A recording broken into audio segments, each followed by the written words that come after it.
I was so upset when I realized that his last rally was in Commerce, Georgia. That's like 20 minutes from where I'm from. Dude, he's coming to Raleigh, I think. But like you don't understand. Going everywhere. Like Commerce, Georgia is so close to where I'm from. Like I absolutely would have went just to see the show. I advise anybody out there. It doesn't matter what your political leanings are. This isn't about politics. You should go because it's a cultural phenomenon. The same way you'd go to like the Puerto Rican Day Parade just to see it. Yeah, it's kind of like medieval times. Like you're just going for the show. Yeah, exactly like medieval times. You don't need to be like, I don't know, all about turkey legs and I don't know, medieval combat or anything. You could just want to see a show. Mm-hmm. And that's what you're going to see at a Trump rally. You're going to see some wild shit, and you're going to get to see like you're going to see Donald Trump. I mean, why wouldn't you want to see that? Are they crazy free? Shit? Are rallies free? Yeah. They're free. They're free, but I don't want to. I don't know if it's still the case. You used to have to get there really early, like in his prime. It depends where you want to sit, and it depends what the seating is. So at this last event, because they did it at the drag race track, they've got those huge stands that like go up, and so like it didn't matter where you sat, you're going to get a pretty good view of the guy.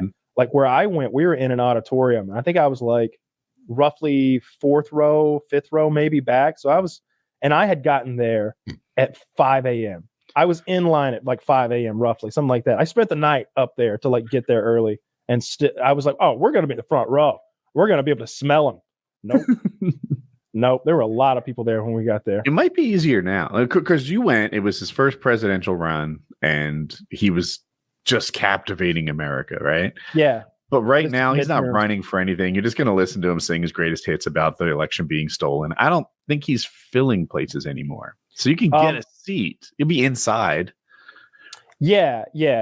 Oh, I mean, you just get there like a couple hours early and you're going to be, within 50 feet of the man for sure every time. I'm shocked that it seems like a safety thing. Like that's an outdoor place where he was. Like, oh yeah. I don't want to say anything, but like he's outdoors in Commerce, Georgia. Well, that's probably a pretty safe place for him, right?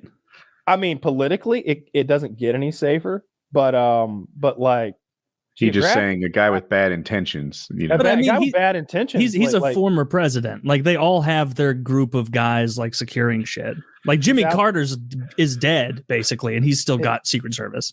Yeah, but everybody's out to get Jimmy. I think what Kyle's saying, like a sniper could shoot Donald Trump outdoors, and that would be a scary thing. It just seemed like he was outdoors, like at the track, and they didn't give you a 360 view, but like I know to the right was a quarter-mile of racetrack.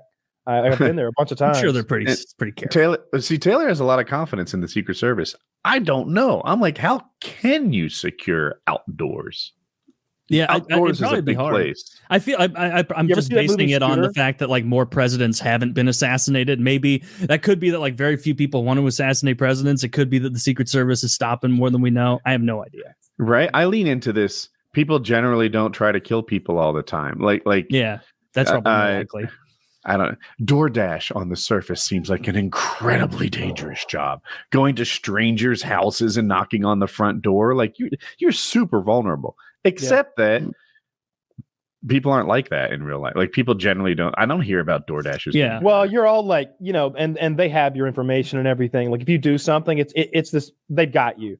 Like there was the girl that dropped off my food the other night. I was like, you're too pretty to do this. Somebody's gonna grab you. Run. Run before I change my mind. That's what I meant. I'm glad you got it. Yeah. No, it wasn't that, but it was just like, oh, you're really pretty. I was thinking it, not saying it. Obviously, I took my fucking food and said goodnight. But I was thinking like, oh man, she's way too pretty to do this. There's scary people out there.